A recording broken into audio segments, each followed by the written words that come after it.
पिछले वीडियो पे आपने देखा था कि एक पर्सन ब्लेंची से मिलने के लिए आया होता है। वो पर्सन ब्लेंची का ब्रदर है जिसका नाम है लामिया वी। वो ब्लेंची से कहता है तुमने ब्लड क्लान का रूल तोड़ा है, इसीलिए एल्डर गुवेन ने मुझे यहाँ पे भेजा है तुम्हें ले जाने के लिए। जिस पे ब्लेंची कहता है उन लोगों ने तो मुझे घर से बाहर निकाल दिया था ना, अगर उनकी इतनी हिम्मत है तो वो यहाँ पे आके मुझे अरेस्ट क्यों नहीं कर लेते। लामिया कहता है ठीक है, तब मैं एल्डर गुवेन को ये सब कुछ बता दूंगा, वो तुम्हें अरेस्ट करने के लिए जल्द ही आ जाएंगे। ये सुनते ही ब्लेंची हैरान होके कहता है क्या तुम मुझसे मजाक कर रहे हो? मैं कुछ दिनों से यहाँ पे शांति से रह रहा हूँ, उन्हें मेरे बारे में कुछ भी मत बोलो, नहीं तो वो लोग यहाँ पे आके मुझे परेशान करने लगेंगे। लामिया कहता है तुम जिस बच्चे को पैदा करने वाले हो वो डिवाइन ब्लड लाइन से बिलोंग करेगा, क्या तुम्हें लगता है कि एल्डर इसे इग्नोर कर देंगे? ये सुनते ही ब्लेंची अपने ब्रदर का पैर पकड़ते हुए कहता है प्लीज तुम इसे सीक्रेट रखना, अगर तुम ऐसा करोगे तो फिर मैं अपना बेबी का नाम तुम्हारे नाम पे रख दूंगा। उसका ब्रदर इस डील से एग्री हो जाता है। फिर वो आगे कहता है ये बच्चा तुम्हारा भी है, इसीलिए ये आगे बढ़कर वेम्पायर रेस का लीडर बनेगा, इसीलिए मैंने तुम्हारे लिए और इस बच्चे के लिए एक गिफ्ट प्रिपेयर किया है। फिर वो चुटकी बजाता है और ब्लेंची के सामने वो गिफ्ट अपीयर हो जाता है। ब्लेंची गिफ्ट ओपन करते हुए कहता है क्या तुम मेरे लिए एक नया कॉफिन लेके आए हो? पर उस गिफ्ट को देख के ब्लेंची हैरान में पड़ जाता है क्योंकि उस बॉक्स के अंदर था सिसेल का एक डॉल। लामिया कहता है ये एक स्मार्ट कंपानियन रोबोट है, इसे बनाने के लिए मैंने ब्लैक मार्केट में बहुत पैसे खर्च किए हैं। सन ऑफ गॉड का हॉबी, पर्सनालिटी, वॉइस सब कुछ उसके डाटा में इंक्लूडेड है। तुम्हारे मेंटल स्ट्रेंथ को स्टिमुलेट करने के साथ साथ ये प्रेगनेंसी हार्मोन्स को भी बैलेंस रखेगा। पर ब्लेंची को बहुत ही ज्यादा गुस्सा आ जाता है। वो कहता है क्या ये कोई मजाक है? तुमने एक आर्टिफिशियल इंटेलिजेंट रोबोट को यहाँ पे क्यों लाया? मैं इतना भी भूखा नहीं हूँ। लामिया उसे एक्सप्लेन करने लगता है कि डिवाइन रेस का स्पिरिचुअल पावर बहुत ही ज्यादा स्ट्रॉन्ग होता है, यहाँ तक कि वो अर्थ और हेवन दोनों को हिला सकता है। पावरफुल होने के साथ साथ उनका लाइफ स्पान भी बहुत ज्यादा रहता है। इसके अलावा इस दुनिया में उनसे ज्यादा इमोशनल और सेंटिमेंटल कोई भी नहीं है। इसी रीजन की वजह से वो लाइफ को क्रिएट कर सकते हैं और अपने पार्टनर के प्रति उनके मन में बहुत ही ज्यादा स्ट्रॉन्ग डिजायर्स रहते हैं। तुम्हें तो पता ही होगा, अगर कोई क्रिएचर डिवाइन रेस के मेंबर्स के साथ मिलकर अपने नेक्स्ट जनरेशन को जन्म देता है तो उसे डिवाइन रेस की स्पिरिचुअल पावर की जरूरत होती है ताकि बेबी का पोषण हो सके। अब मुझे बताओ इसके हिसाब से तुम्हारे बेबी का क्या होगा?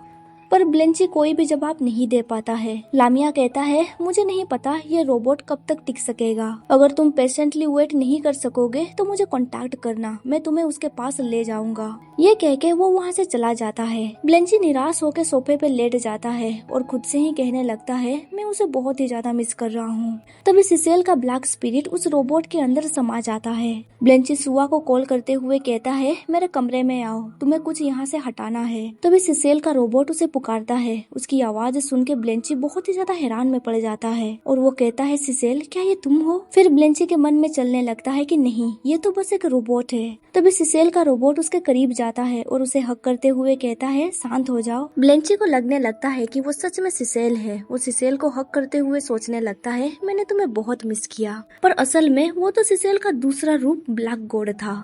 अभी ब्लैक गॉड सोच रहा होता है इस दुनिया में जितने भी बुरे लोग हैं मैं उन सब लोगों को खत्म कर देना चाहता हूँ, फिर वो ब्लेंची को भी अपना बना लेगा।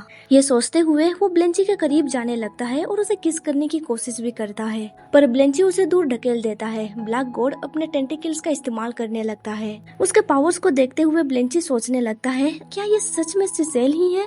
तभी सिसेल उसे हक करते हुए कहता है मैं माफी चाहता हूँ, मैं तुम्हें कभी भी छोड़ के नहीं जाऊंगा। इसके बाद दोनों के बीच रोमांस चलने लगता है, पर सिचुएशन कुछ ज्यादा ही इंटेंस होने लगती है और उसे पता चल जाता है कि ये सिसेल नहीं बल्कि ब्लैक गॉड है। इधर हमें सिसेल को दिखाया जाता है जो नींद में सोया हुआ था, पर वो महसूस कर पा रहा था कि ब्लैक गॉड ब्लेंची के साथ क्या क्या कर रहा था। फिर उसकी नींद अचानक से टूट जाती है जिसकी वजह से रोबोटिक बॉडी से ब्लैक गॉड बाहर निकल आता है और वो इरिटेट होकर कहता है अरे यार तुम्हें अभी ही जगना था। ब्लेंची कहता है तुम बिल्कुल भी मूव नहीं कर रहे हो, क्या ये रोबोट टूट गया है? तभी बाहर से सू चिल्लाते हुए कहती है मैं आ गई हूँ, मुझे बताइए आपको कौन सा सामान मूव करना है। ब्लेंची ब्लश करते हुए सोचने लगता है अगर किसी ने मुझे इस हालत में देख लिया तो मेरी तो रेपुटेशन ही खराब हो जाएगी। वो जल्दी से रोबोटिक बॉडी को वापस बॉक्स में डाल देता है। जब सुआ कमरे के अंदर एंटर करती है तब ब्लेंची कहता है मैंने ऑलरेडी उस सामान को फेंक दिया है, तुम वापस जा सकती हो। पर जब वो सीओ को देखता है वो पूछता है तुम यहाँ पे क्या कर रहे हो। सुआ कहती है मैनेजर ने इसके खाने के लिए 1 महीने का बेम्बू खरीद के लाया था, पर उसने एक रात में ही सब कुछ खा के खत्म कर दिया, क्या तुम इसे अभी भी यहाँ पे रखना चाहते हो। जिस पे सीओ रोते हुए कहता है बॉस, हालांकि पांडा बहुत ज्यादा खाना खाते हैं पर वो बहुत स्ट्रॉन्ग भी होते हैं, अगर आपके पास कोई भारी काम है तो फिर आप मुझे बताइए। ब्लेंची कहता है क्या, पर यहाँ पर कोई भारी काम नहीं है। तभी ब्लेंची नोटिस करता है कि सिफिक्स चुपके से सब कुछ देख रहा होता है। फिर वो पांडा से कहता है माउंटेन के पीछे बहुत सारा कंस्ट्रक्शन का वेस्ट पड़ा हुआ है, तुम चाहो तो उसे साफ कर सकते हो, तुम्हें सब कुछ समुद्र में फेंकना होगा। सीओ कहता है ओके सर, मैं ये कर लूंगा। ब्लेंची उसे कहता है पर तुम्हें काम को पूरी तरह से खत्म करना होगा, तुम काम खत्म किए बिना सो नहीं सकते, अगर तुमने कल तक काम खत्म नहीं किया तो तुम्हें ब्रेकफास्ट भी नहीं मिलेगा। सीओ कहता है ठीक है सर, मैं समझ गया। फिर सीओ वहाँ से जाने लगता है। सुआ कहती है बॉस, मुझे लगता है कि उसे बिल्कुल भी अंदाजा नहीं है कि वो किसी प्रॉब्लम में फंसने वाला है। ब्लेंची कहता है ओह बेचारा बच्चा, मुझे तो डर है कि उसे सोने और खाने के लिए नहीं मिलेगा जब तक कि कोई उसकी मदद करने के लिए तैयार ना हो। जिफिस कहता है जिस पर्सन ने उसे मुश्किल में डाला है वो बस मेरा रिएक्शन देखना चाहता है। वेल तुम बहुत भोले हो। इसके बाद सीन शिफ्ट होता है, हमें दिखाया जाता है कि सीओ अपने काम में लग चुका था। ब्लेंची और सिफिक्स उसे चुपके से देख रहे होते हैं। सीओ को सच में बहुत ही ज्यादा हेवी काम दिया गया था करने के लिए, पर वो दिखने में जितना कमजोर लगता है उतना वो था नहीं। वो एक बड़ा सा लकड़ी उठाता है और समुद्र में फेंक देता है। ये देख के ब्लेंची और सिफिक्स दोनों ही बहुत ही ज्यादा हैरान में पड़ गए थे। सीओ एक बड़ा सा पत्थर उठाते हुए कहता है बॉस बहुत ही ज्यादा अच्छे इंसान है, उसने मुझे यहाँ पे रहने दिया और मैं ज्यादा खाता हूँ इसको लेके उसने कोई कंप्लेन भी नहीं किया, सच में वो इस दुनिया का बेस्ट बॉस है। इधर सिफिक्स ताना मारते हुए कहता है क्या तुम्हें अभी गिल्टी फील हो रहा है। फिर वो सुआ को कॉल करते हुए कहता है कल पांडा के ब्रेकफास्ट में एक्स्ट्रा फूड ऐड कर देना। सिफिक्स कहता है उसे बोल दो कि 50 ब्रेड पीस भी ऐड करने के लिए।